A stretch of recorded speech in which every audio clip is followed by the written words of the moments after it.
Optics में plane mirror वाला काम हमारा चल रहा था। मैंने उस दिन आपको एक चीज, मतलब पिछली जो क्लास हुई है उसमें एक चीज आपको सिखाई है, क्या कि how to locate all the images. दो प्लेन मिरर ने जो जितनी इमेज बनाई वो लोकेट करना हमने सिखाया। एक 30 डिग्री वाला क्वेश्चन लिया था 20 और 10 के हिसाब से, इस तरह से वो बनाया था। तो शायद आपको लोकेशन समझ में आ गई होगी, कौन सा डार्क जोन है वहां पहुंच के रुक जाना है। फिर मैंने कहा था कि आप बीच के 2-3 दिन ये गैप सा रहा, मैंने कहा था कि आप भाई अपने फॉर्मूले निकाल के लाना नंबर ऑफ इमेजेस के। तो देखो अगर आपने निकाले हो तो मैं आपके लिए लिख देता हूं। किया भी कि नहीं ये काम ट्राई किसी ने? देखो कुछ रिस्पॉन्स दीजिए भी। मैंने एक काम दिया था कि थीटा अलग अलग लेके, जैसे उस दिन इवन नंबर बना, कभी और नंबर ले लिया, इस तरह का 360 बाई थीटा। तो एक ट्राई करना था। किसी बच्चे ने भी किया ये काम? नहीं। Yes sir. तो अगर किया हो तो ये मैं फॉर्मूले लिखता हूं, ये वेरीफाई करने थे। मान लो ये एंगल थीटा है, let 360 by theta is equal to n. अब 3 केस बनते हैं, या तो ये आए इवन इंटीजर, या ये आए ओड इंटीजर, और या फिर ये नंबर आए नॉन इंटीजर, इंटीजर ही ना आए। ऑब्जेक्ट कहां रखा है? ये एक लाइन है जिसका एंगल बाइसेक्टर है। This line is the angle bisector. ऐसा हो सकता है कि ऑब्जेक्ट एंगल बाइसेक्टर पे रखा हो, या ऐसा भी हो सकता है कि ऑब्जेक्ट कहीं इधर उधर रखा हो।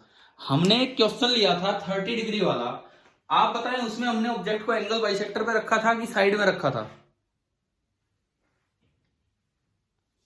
साइड में। हाँ, 10 डिग्री 20 डिग्री इस तरह से रखा था। तो फाइनल जो फॉर्मूले हैं किस लिए? टोटल नंबर ऑफ इमेजेस, कि नंबर ऑफ इमेजेस कितनी बनेंगी उसके लिए जो फॉर्मूले हैं। पहला formula, this is equal to 360 degree by theta -1।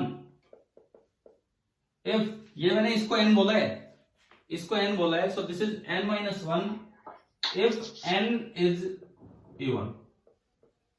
आप बताओ ये फॉर्मूला उस दिन हम वेरीफाई कर चुके। 30 डिग्री में 360 बाई 30 12 आया था। 12 एक इवन नंबर है, तो 12 - 1 हो गया 11। तो नंबर ऑफ इमेजेस आपकी 11 ही आ रही थी। ठीक है, अब बताओ अगर ओड नंबर है तो क्या फॉर्मूला होगा? किसी ने भी कोई भी एग्जांपल लिया हो, ओड नंबर अगर ये आए तो क्या फॉर्मूला होगा? अगर सिमेट्रिकल है तो n-1, और अगर साइड में रखा है तो? सिमेट्रिकल है तो n। ठीक है ठीक है ठीक है।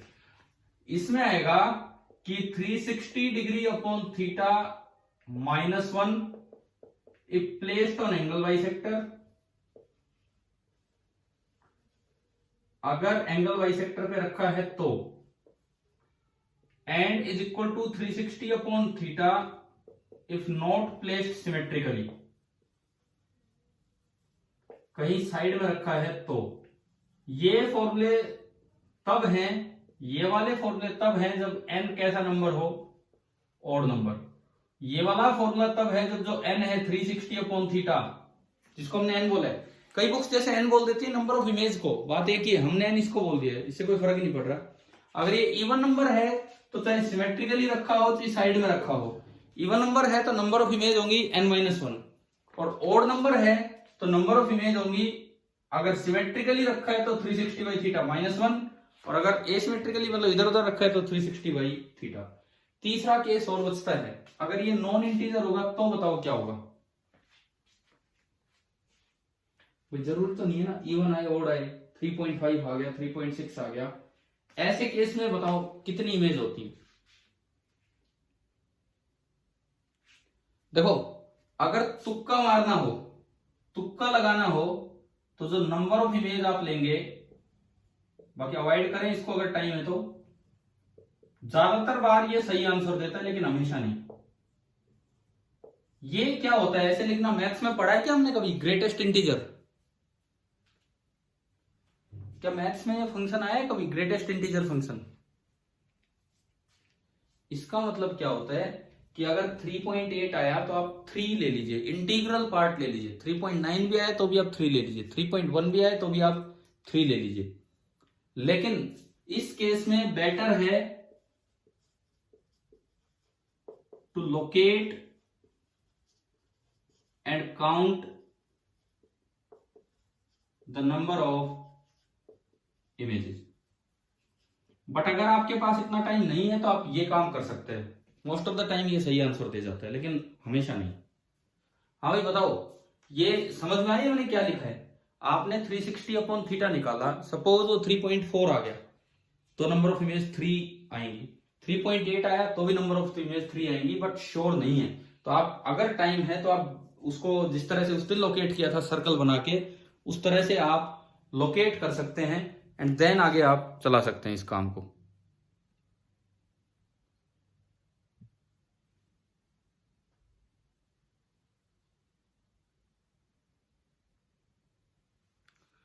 तो देखिए यहां तक ये मैंने आपको फॉर्मूला बता दिए कि भाई किस तरह से कितनी इमेजेस हैं, किस तरह से इमेजेस बनेंगी और कैसे आपको काउंट करना है। आप चाहें तो इस पे एग्जांपल्स ले सकते हैं, आप चाहें तो इस पे एग्जांपल्स ले सकते हैं इन चीजों को समझने के लिए। हाँ जी अभी बताओ, बोर्ड अभी दोबारा से कनेक्ट हो गया ये मीटिंग आपकी? बीच में डिस्कनेक्ट हो गई थी क्या? Yes sir. तो देखो मैं एक बार रिपीट कर देता हूं मैंने क्या बताया है। फाइनल फॉर्मूले, अगर इवन नंबर आए 360 अपॉन थीटा तो नंबर ऑफ इमेज लिख देनी है n-1। अगर ओड नंबर आए सिमेट्रिकली रखा है तो 360 अपॉन थीटा -1, और अगर इधर उधर रखा है तो 360 अपॉन थीटा। और अगर ये इंटीजर ही ना आए तो बेटर तो है कि जिस तरह वो 30 डिग्री वाले में हमने लोकेट करके इमेजेस काउंट की थी उस तरह से आप लोकेट कर दीजिए। और अगर कहीं टाइम कम है तो मोस्ट ऑफ द टाइम इसमें इतनी इमेज मिलती है, हमेशा नहीं मोस्ट ऑफ द टाइम, कि जो इंटीग्रल पार्ट आ रहा है 3.8 आया तो 3 images. This is known as greatest integer of 360 upon theta.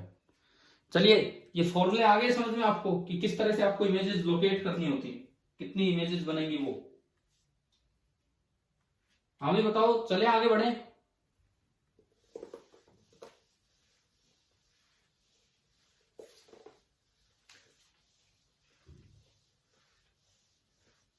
अच्छा अब ये बताओ, अगर 3 मिरर आ जाए, 2 नहीं, अगर 3 मिरर आ जाए तो उनमें कैसे निकालें हम कि भाई टोटल नंबर ऑफ इमेजेस कितनी बनेंगी?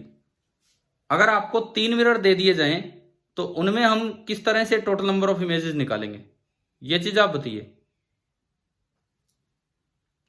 जैसे एक क्वेश्चन की तरह मैं लेता हूं यहां पे,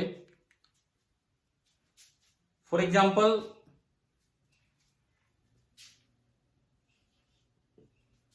एक रूम है, एक क्यूबिकल रूम है, ये इसकी एडजेसेंट वॉल्स हैं।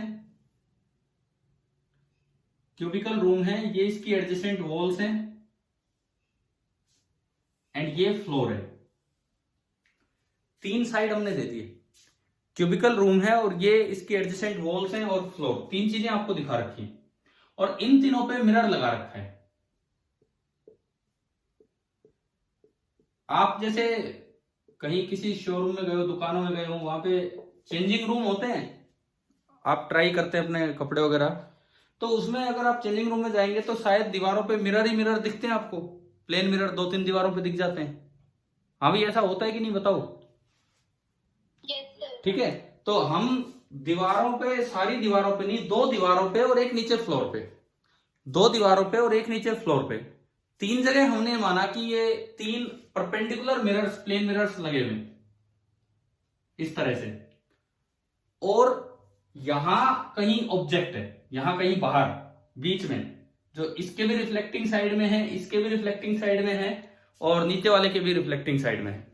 ये यहां कहीं ऑब्जेक्ट है। अगर मैं इसको ओरिजिन बोलूं, मैं थोड़ा पोजीशन लोकेट करके चलूंगा, ये एक्स एक्सिस, ये वाई एक्सिस, ये Z axis. This is mirror number 1, mirror number 2 and mirror number 3। ये ओरिजिन है, और जो ऑब्जेक्ट है, ऑब्जेक्ट कहीं बीच में है x0 y0 z0। ऑब्जेक्ट ये इस दीवार पे नहीं है, बीच में है, और उस ऑब्जेक्ट की पोजीशन है x0 y0 z0। अब इसमें आ जाए कि भाई locate all the images, locate all the images कैसे लोकेट करें, कैसे लोकेट करें। भाई एक मिनट, एक बात सुनो, या बीच बीच में इतने मैसेजेस क्यों करते हैं। मैं स्क्रीन की तरफ नहीं देखता हूं आपके फोन की तरफ, लेकिन मैं जब भी देखता हूं कोई ना कोई बच्चा कुछ ना कुछ लिखा हुआ मिलता है। अपना ध्यान क्लास में लगाए ना, अगर कोई कुछ लिख भी रहा है तो छोड़े उस चीज को, क्योंकि ऐसी डिस्ट्रैक्शंस तो हर जगह होंगी ऑनलाइन टीचिंग में। आप इसको छोड़िए, उधर ध्यान मत दीजिए, बोर्ड पे ध्यान दीजिए जो मैं कर रहा हूं उधर, और आगे से कोई बच्चा कोई मैसेज ना भेजे। अब ये फिर कुणाल टू ऑल, कुणाल क्या दिक्कत है, क्यों भेज रहे हो ये। हाँ जी कुणाल जवाब दीजिए, आप क्यों ये मैसेजेस करने लग रहे हैं। कुणाल बोलते क्यों नहीं। ठीक है, अगर यहां से चले गए हैं तो देखो, मैं फिर से आपको आगाह कर रहा हूं कि कोई एक भी बच्चा एक सिंगल मैसेज भी ना करे अभी, या फिर वो अपना छोड़ दे इस मीटिंग को। इधर देखें, ये x0 y0 z0 ये एक पोजीशन है ऑब्जेक्ट की। अब आपको इमेज बताना है कि भाई इमेज कहां कहां होंगी, कितनी होंगी, वो अपने आप लोकेट हो जाएगी। बात ये है कहां कहां होंगी, कैसे कैसे लोकेट करेंगे बताओ। एक काम करो, ये जो क्वेश्चन है ये आप लीजिए होमवर्क के लिए। ये क्वेश्चन आपको होमवर्क के लिए, मैं ये नहीं पूछ रहा कि कितनी इमेज बनेंगी, मैंने ये नहीं पूछा आपसे कि कितनी इमेज बनेगी। हमारा सवाल ये है कि locate all the images formed. आपको ये बताना है कि पोजीशन क्या होगी। जैसे ऑब्जेक्ट जो है उसकी पोजीशन है x0 y0 z0, तीनों पॉजिटिव है। x0 भी पॉजिटिव है, x0 भी पॉजिटिव है, y0 भी पॉजिटिव है, और z0 भी पॉजिटिव है। अब आपको एक काम ये करना है कि कितनी इमेज बनेगी, कहां कहां बनेगी, कितनी अपने आप काउंट हो जाएंगी, कहां कहां बनेगी। मैंने 2 मिरर का करवा दिया, मैं 3 मिरर की तरफ गया हूं, और ये तीनों मिरर एक दूसरे के परपेंडिकुलर हैं, इस तरह से है। हाँ जी, कर लेंगे ना ये क्वेश्चन ट्राई, बताओ। Yes sir. ठीक है, इसको करना और ढंग से अपनी इमेजेस देखना कि कितनी है। और अगर आप एक पेज पे जितनी भी इमेज बने, 7 8 9 10 11 12 जो भी इमेज बने, 6 7 8 9 10 11 12, आप अगर उन सबकी पोजीशन लिख के मुझे भेज सके, व्हाट्सएप कर सके, तो बहुत अच्छी बात है। चेक कर लेंगे कि भाई कितने बच्चों ने सही किया है, किसने नहीं। लेकिन मैं फिर कहता हूं केवल ये आंसर मत भेजना कि कितनी इमेज बनी, कहां कहां बनी है, वो इंपॉर्टेंट है, वो मैं आपसे पूछना चाह रहा हूं। चलो अब इसके बाद हम आगे बढ़ते हैं। 2 इमेज का हमने देखा, 3 वाला आपको होमवर्क में दिया, 2 मिरर का देख लिया, 3 वाला होमवर्क में दिया। अब इसके बाद अगली चीज, motion of object and image. अब हम ये चीज देखते हैं, एक प्लेन मिरर के केस में ऑब्जेक्ट और इमेज कैसे चलते हैं, ये चीज हमें देखनी। मान लो सामने मिरर है, मान लो सामने मिरर है, और मैं मिरर की तरफ चल के जाऊं, तो बताओ मेरी इमेज मेरी तरफ आएगी या मुझसे दूर जाएगी, बताओ। सामने अगर मैं मिरर की तरफ जा रहा हूं तो इमेज मेरी तरफ आएगी या मुझसे दूर जाएगी, मेरी तरफ आएगी। ठीक है। दूसरा सवाल, ये मिरर है लेकिन मैं इसके पैरेलल चल रहा हूं, मतलब पहले केस में क्या हुआ, देखो पहले केस में ये मिरर है, मैं इधर जा रहा हूं तो इमेज उल्टी आ रही है, मतलब मेरी डायरेक्शन अगर लेफ्ट की तरफ है तो इमेज की डायरेक्शन राइट की तरफ है, मेरी लेफ्ट की तरफ, मेरी राइट की तरफ है तो इमेज की लेफ्ट की तरफ, इस तरह से। अब बताओ ये मिरर है और मैं इसके पैरेलल चल रहा हूं, तो क्या इमेज अब उल्टी डायरेक्शन में चलेगी या मेरी डायरेक्शन में चलेगी? आपकी डायरेक्शन। हाँ, इसका मतलब सुनो क्या है, ये कोई मिरर है। सपोज पहली बार मैंने मिरर माना एट रेस्ट, अभी थोड़ी देर में हम मिरर को भी चलाएंगे। पहले मिरर है रेस्ट पे, ये ऑब्जेक्ट है। ऑब्जेक्ट अगर इधर चलता है विद सम वेलोसिटी v1, मान लो x डिस्टेंस दूर है, तो x डिस्टेंस दूर ही इसकी इमेज बनेगी, x डिस्टेंस दूर ही इसकी इमेज बनेगी, और वो भी इधर ही चलेगी अपोजिट डायरेक्शन में विद द वेलोसिटी v1। दूसरी बात, अगर object parallel to the mirror चलता है विद सम वेलोसिटी v2, तो इमेज सेम डायरेक्शन में चलेगी with the same velocity v2। अगर वो परपेंडिकुलर टू द मिरर चलता है तो ऑब्जेक्ट और इमेज की डायरेक्शन अपोजिट है, पैरेलल टू द मिरर चलता है तो डायरेक्शन सेम है। तो अगर मान लो दोनों वेलोसिटीज हो ऑब्जेक्ट में एक साथ, दोनों वेलोसिटीज होने का मतलब है कि मैं कहता हूं कि ऑब्जेक्ट इधर जा रहा है एट एन एंगल थीटा, तो जो इमेज आपको चलती हुई दिखाई देगी वो बिल्कुल ऐसे चलती हुई दिखाई देगी कि इमेज इधर की तरफ जाएगी और ये है velocity of image and same angle theta पे नजर आएगी। अब खास बात प्लेन मिरर में क्या है कि अगर ये प्लेन मिरर है, अगर ये प्लेन मिरर है तो वेलोसिटी ऑफ इमेज का मैग्नीट्यूड उतना ही होगा जितना वेलोसिटी ऑफ ऑब्जेक्ट का मैग्नीट्यूड है। कब? If the mirror is at rest, if the mirror is at rest. जैसे क्वेश्चन आ जाए, ये 3 मीटर पर सेकेंड से इधर जा रहा था, केवल इधर, तो इमेज बताओ कितने से इधर आएगी? 3 से। क्लियर? मान लो मैं इसको बोल दूं एक्स एक्सिस एंड मैं इसको बोल दूं वाई एक्सिस, एक एक्स एक्सिस एक वाई एक्सिस। आप बताएं वेलोसिटी ऑफ ऑब्जेक्ट, दोनों वेलोसिटी एक साथ हैं, तो मैं उसको लिख सकता हूं v1 i cap plus v2 j cap. बताएं ये आया क्या समझ में? v1 i cap plus v2 j cap. हाँ भाई, ये क्लियर है ना कैसे लिखा हमने एक्स और वाई में? अब वेलोसिटी ऑफ इमेज देखो, वेलोसिटी ऑफ इमेज, अगर मैं वेलोसिटी ऑफ इमेज देखता हूं तो जो v1 i कैप था वो तो हो गया माइनस v1 i कैप, लेकिन v2 j कैप वो पैरेलल सेम रहा, ऊपर ही चल रहा है। v2 ऊपर की तरफ ही है और वो j कैप ही है सीधा सीधा। अच्छा अब देखिए, अब इसके बाद देखो ये इमेज की वेलोसिटी ऑब्जेक्ट की वेलोसिटी, इसका मैग्नीट्यूड बताओ कितना है? वेलोसिटी ऑफ ऑब्जेक्ट का मैग्नीट्यूड वेक्टर फॉर्म में आपको मैग्नीट्यूड निकालना आता है, under root v1 square plus v2 square. अब यहां से बताओ वेलोसिटी ऑफ इमेज का क्या मैग्नीट्यूड होगा? वेलोसिटी ऑफ इमेज का magnitude under root of minus v1 square plus v2 square. और आप देखो माइनस का स्क्वायर वही हो जाएगा v1 स्क्वायर, तो v1 square plus v2 square ये सेम आ गए। It means velocity of image is equal to velocity of object. लेकिन ऐसा कब है? जब मिरर किस पे हो? जब मिरर आपने किस पे माना है? रेस्ट पे। अब मान लो अगर मिरर खुद मोशन में हो तो उस केस में, अगर मिरर मोशन में है तो उस केस में आप वेलोसिटी कैसे निकालेंगे? ये बताओ कि मिरर मोशन में है तो उस केस में वेलोसिटी कैसे निकालेंगे? एक क्वेश्चन लेते हैं इसी चीज पे।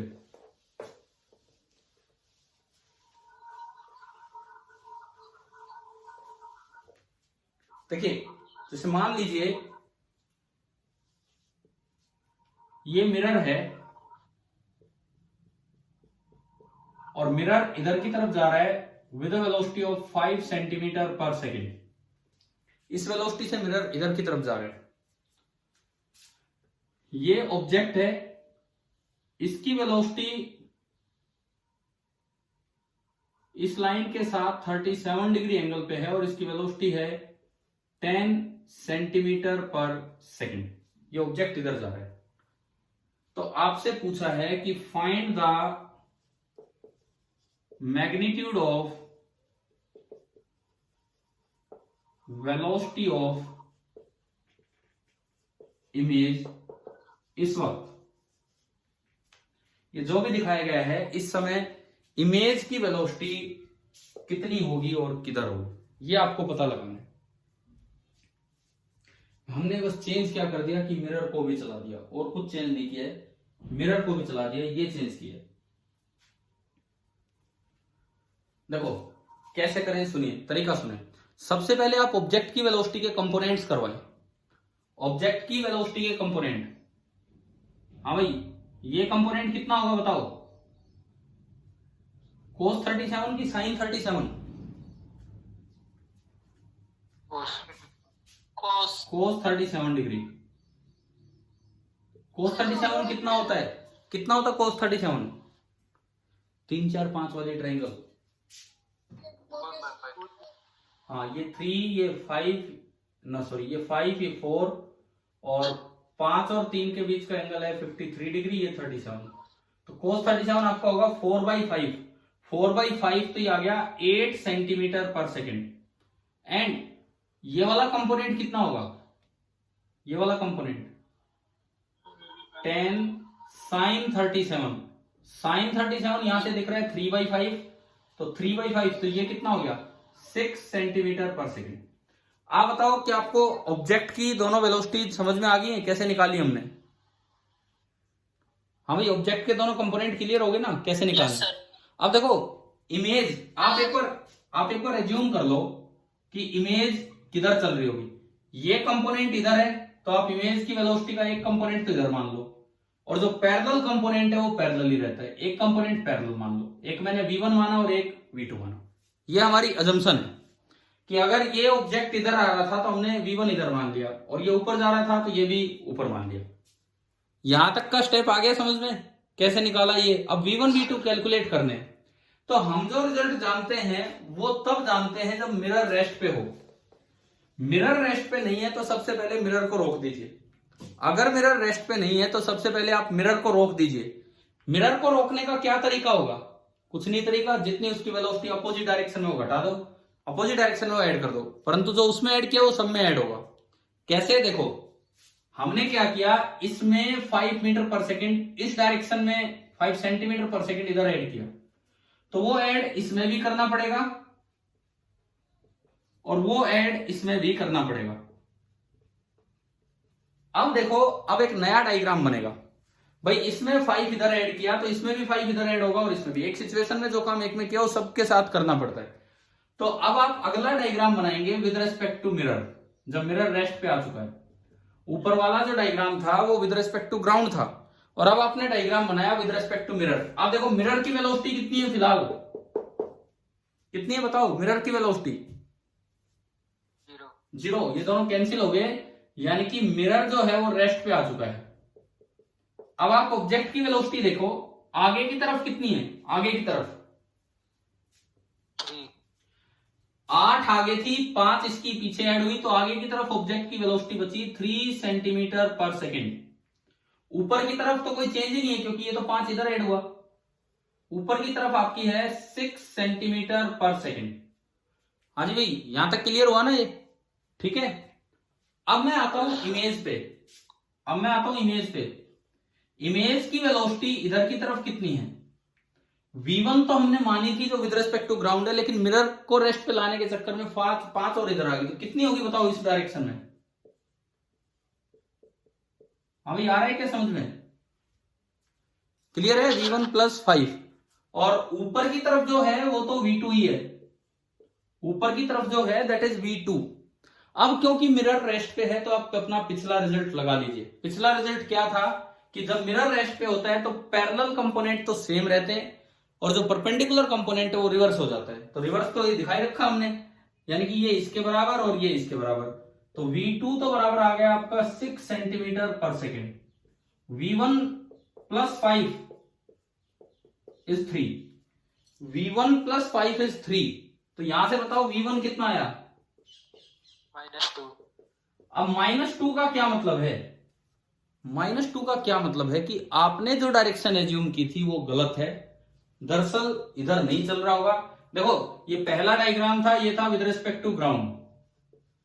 हमने 5 ऐड करके इसको कन्वर्ट कर दिया विद रिस्पेक्ट टू मिरर में। अब फाइनल आंसर देने के लिए वापस चलते हैं विद रिस्पेक्ट टू ग्राउंड। तो फाइनल आंसर, इमेज की velocity with respect to ground, image की velocity with respect to ground. ये तो मिरर है, इसको छोड़ो, मिरर आगे चल रहा था 5 सेंटीमीटर पर सेकेंड से। अब मैं इमेज की तरफ आऊं तो इमेज में एक वेलोसिटी तो ऊपर है V2, वो तो पॉजिटिव आई है। तो इमेज में एक वेलोसिटी तो ऊपर है 6 सेंटीमीटर पर सेकेंड, लेकिन एक वेलोसिटी इधर नहीं होगी, उधर की तरफ होगी। कितनी होगी? V1 कितनी होगी? 2। माइनस का तो मतलब है कि डायरेक्शन ये हो जाएगी। तो अब देखो हो क्या रहा है, ऑब्जेक्ट भी उधर जा रहा है, इमेज भी उधर जा रही है। तो ऐसा हो सकता है जब मिरर चल रहा होगा तो ऐसा हो सकता है कि ऑब्जेक्ट और इमेज दोनों सेम डायरेक्शन में चल रहे हो। और इसका मैग्नीट्यूड चाहिए आपको, तो कैसे निकलेगा बताओ वेलोसिटी ऑफ इमेज का magnitude? Of 6 plus 2 under root of 6 square plus 2 square, 36 और 4 40, अंडर रूट 40 या 2 रूट 10 सेंटीमीटर पर सेकेंड। अब बताओ अगर मिरर मोशन में आ जाए तो क्या आपको इमेज कैलकुलेट करनी आ गई है? इमेज की स्पीड क्या होगी? सर। देखो आपके ऑप्टिक्स में ना ये कुछ सिलेबस चेंज हुआ है इस साल, पता होगा आपको। तो मुझे जहां तक लगता है वो ह्यूमन आई हटा दिया, पता नहीं आप वाले में हटाया कि 12th वाले में, देखा था मैंने एक में कौन से में हटाया किसी ने। हमारे वाले में। अच्छा आप वाले में हटाया ह्यूमन आई। हाँ तो ह्यूमन आई वाला पूरा पोर्शन ही हटा दिया आपके उससे, तो ये जो ऑप्टिक्स है इसका एक पार्ट खत्म हो गया वो ह्यूमन आई हटने से। इस तरह का काम हुआ है। और जनरेटर भी हटा दिया है, क्योंकि टॉपिक कॉमन है 10th में भी 12th में भी, तो थोड़ा मुझे देखना होगा कौन से सिलेबस से हटाए। क्या आपके सिलेबस से हटाया गया जनरेटर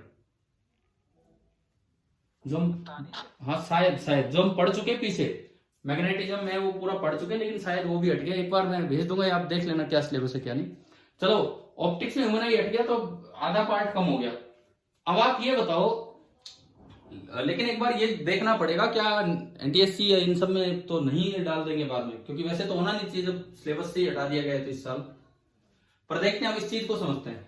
अब मैं आपको अगला सवाल देता हूं। इस सवाल में थोड़ी आसानी मैंने क्या कर दी थी कि मिरर को एक ही डायरेक्शन में चलाया। मान लो मिरर भी किसी एंगल पे चल रहा हो तो तब आप देख के बताएंगे कि भाई क्या होगी क्या नहीं होगी। चलिए एक अगला सवाल लेते हैं, कोशिश करना कि ये सही तरीके से हो जाए, तो फिर आपको प्लेन मिरर में मोशन समझ में आई गए। मान लीजिए मैं पहले ही एक्सिस सिस्टम आपको दे दूं कि भाई किस तरह से एक्सिस है। हमें बोला गया कि भाई ये तो एक्स एक्सिस है और ये वाई एक्सिस है, इस तरह का कोई सिस्टम है। और एक मिरर है यहां पे, ये इसकी पॉलिश्ड साइड है। एक मिरर है यहां पे, ये इसकी पॉलिश्ड साइड है। मान लीजिए मिरर किसी एंगल पे चल रहा है, घूम नहीं रहा है, ये सीधा चल रहा है। मिरर किसी एंगल पे चल रहा है और सपोज 30 डिग्री एंगल पे चल रहा है 5 मीटर पर सेकेंड से, ठीक है, ये हमें दिया गया है। अब एक ऑब्जेक्ट हमें लेना है, उसको भी हम किसी एंगल पे ही चला देते हैं। एक ऑब्जेक्ट है यहां जो इस लाइन के साथ 60 डिग्री एंगल पे चल रहा है with a speed of 10 meter पर सेकेंड। ये आपको सिचुएशन दी है। आप समझ गए हो क्या करना है आपको?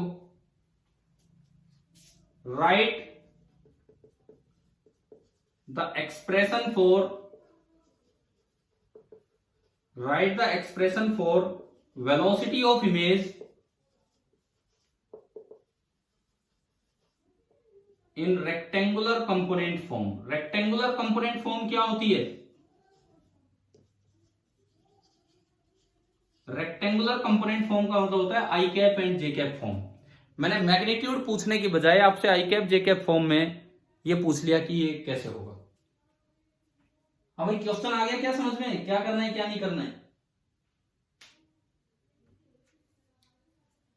बोलिए, एक बार जवाब दीजिए।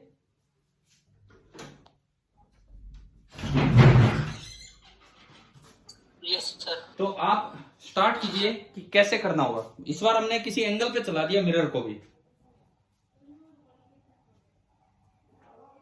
आपको वेलोसिटी ऑफ इमेज लिखनी है in I cap and J cap form, ये आपको काम करना है। चलो ठीक है, करेंगे आप ये होमवर्क, और ये जो भी मैं होमवर्क दे रहा हूं ये करना है आपको खुद। देखो मैं 2 काम दे चुका हूं आज की क्लास में अभी तक। पहला काम बताना क्या दिया था? पहला काम, हाँ जी, फर्स्ट क्वेश्चन क्या दिया? 3 मिरर के 3 मिरर, ऑर्थोगोनल 3 मिरर। उसमें खाली नंबर ऑफ इमेज नहीं बताना, वो लोकेट करके देनी है कि उन एक्स वाई जेड के अकॉर्डिंग क्या क्या पोजीशन कोऑर्डिनेट बनेंगे उन इमेजेस की। और दूसरा सवाल मैंने अभी एक करवाया, अब एक और एंगल पे चला के ये आपसे पूछ लिया है। चलिए अब आगे बढ़ते हैं इसमें। ये मोशन वाला काम होने के बाद अब देखो एक ये बात आती है कि भाई क्या इमेज का पूरा पार्ट, सॉरी क्या एक मिरर का पूरा पार्ट हम यूज करते हैं अपनी इमेज देखने के लिए, या कुछ पार्ट ही यूज करते हैं? क्या एक कुछ पार्ट तो कितना पार्ट? अगर मान लो मेरी खुद की हाइट h है तो मैं मिरर का कितना हिस्सा यूज करता हूं अपनी इमेज देखने के लिए? क्या अगर मैं एक h/2, इन्होंने जवाब दिया h/2, मेरी हाइट h है, तो अगर मैं एक h/2 हाइट का मिरर लगा दूं तो क्या मुझे उसमें अपनी इमेज दिख जाती है ढंग से? बताओ। No sir. नहीं, कुछ मना कर रहे हैं, वो कह रहे हैं कि h/2 ही सफिशियंट है। देखते हैं तो भैया क्या है। जैसे सपोज ये मिरर है, ये प्लेन मिरर है, यहां रखा है, और ये कोई इंसान है,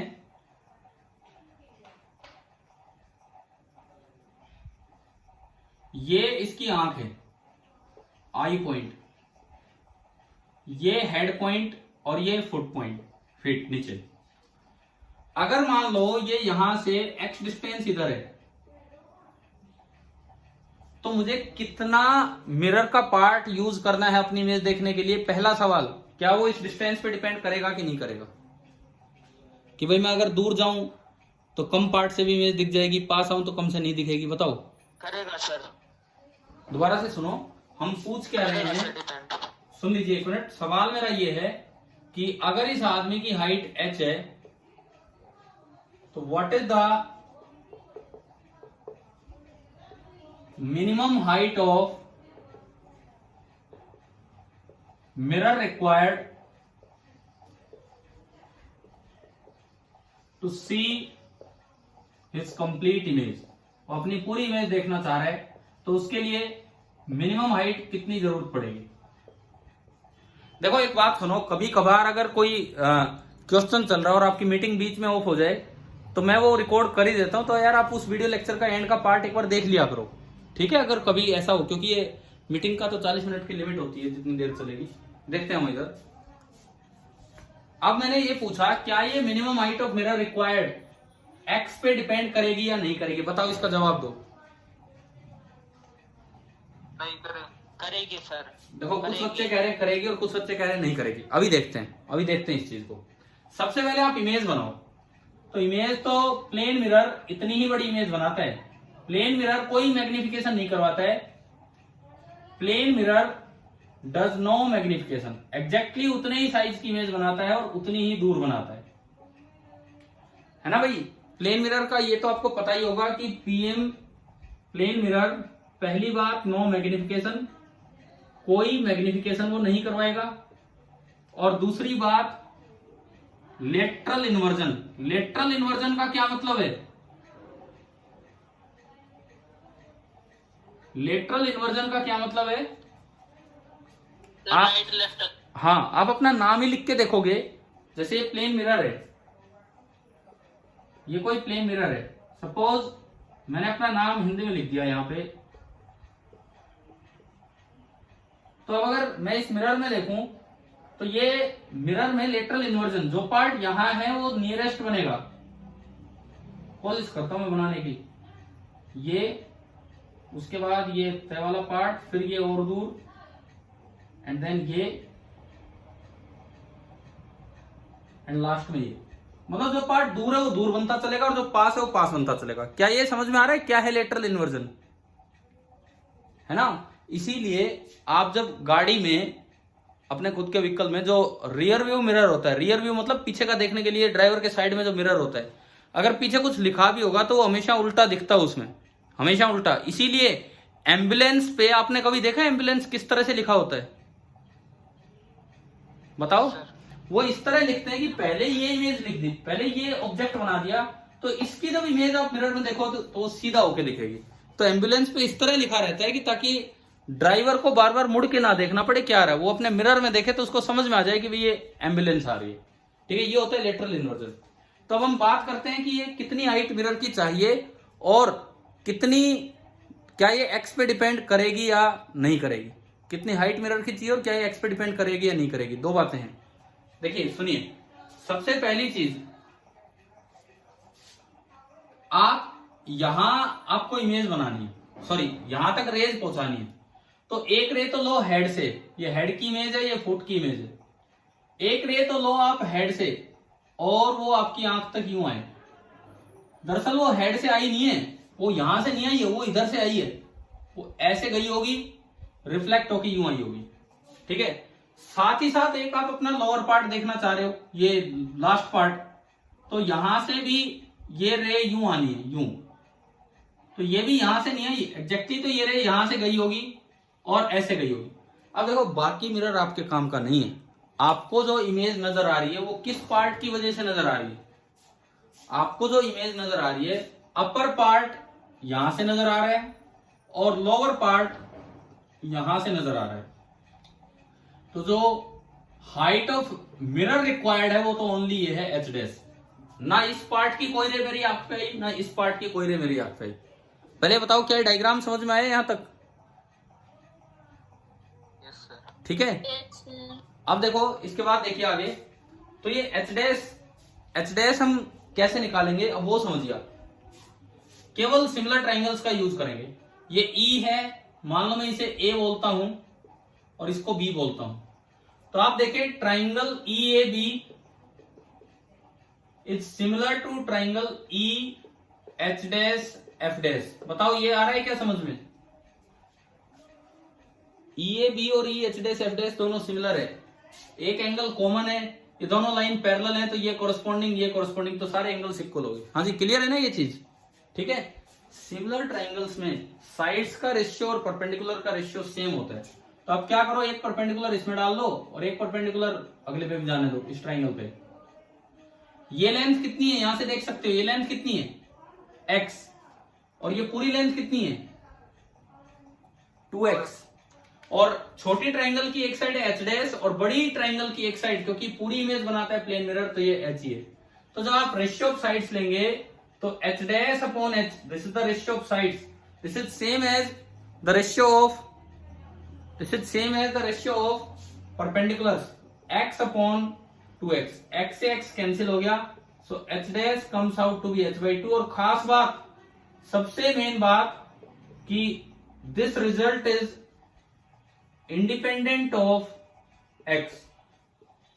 डिस्टेंस पे बिल्कुल डिपेंड नहीं कर रहा है ये रिजल्ट, डिस्टेंस पे बिल्कुल डिपेंड नहीं कर रहा है कि भाई कितनी दूर आप थे कितनी दूर नहीं थे, डिस्टेंस पे डिपेंड नहीं कर रहा है, जो कि कुछ बच्चे शुरू में सोच रहे थे कि डिपेंड करेगा। तो ये आपको समझ में आ गया। अब होता क्या है कि अगर h/2 हाइट का मिरर मेरे सामने है और वो नीचे रखा है, तो मुझे अपनी पूरी इमेज दिखती नहीं है, मुझे तो झुकना पड़ता है उसके लिए, कई बार थोड़ा भी छोटा होगा तो मुझे झुकना पड़ेगा। तो ऐसे में क्या होता है, अगर ये बिल्कुल इस तरह रखा है कि अपर पार्ट हेड और आई के बीच में और लोअर पार्ट फीट और आई के बीच में है, तो h/2 हाइट का मिरर सफिशिएंट है। अगर आपने इसको नीचे रख दिया तो सफिशिएंट नहीं है, तो उसका इतना सा पार्ट ही मेरे काम आ रहा होगा, ये तो मिरर ही नहीं है। मतलब आप चाहे बड़ा मिरर ले लो चाहे छोटा मिरर ले लो, यहां से यहां इस h/2 हाइट में मिरर होना चाहिए। इसको अगर नीचे डिगा दोगे तो आपको पूरी इमेज नहीं दिखेगी।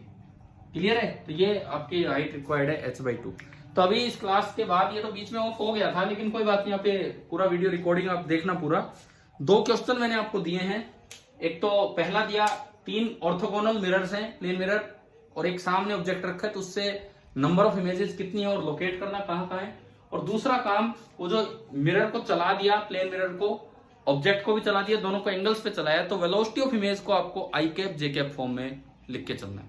और अगली मेरी अपील आपसे यह है कि आगे से ये मैसेजेस ना करें बीच में, जैसा कि आज हो रहा था। कोई मतलब नहीं है उस चीज का, जब मैं ध्यान नहीं दे रहा मैसेज की तरफ, तो आपको भी ध्यान नहीं देना चाहिए। देखो ये बिहेवियर की बात है और कुछ नहीं है। जब जरूरत ही नहीं है, अगर मैंने आपको म्यूट कर रखा होता, आपको कुछ पूछना है आप मैसेज कीजिए, आप फ्री हैं बोलने के लिए, हम आपसे लगातार इंटरेक्शन कर रहे हैं, फिर ये बार बार हाय हेलो हाथ दिखाना और ये कभी कुछ मैसेज लिखना, मतलब मैं जब भी स्क्रीन की तरफ देख रहा हूँ कोई ना कोई स्टूडेंट का मैसेज आया रहता है। आज मैंने एक बच्चे का नाम भी लिया, बिना मतलब के मैसेज वो भेजने लग रहा था, तो मैं दोबारा नाम नहीं ले रहा हूँ, कृपया सुधर जाएं, नहीं तो फिर आगे से मैं उन्हें रिमूव किया करूंगा। ठीक है भाई, थैंक यू।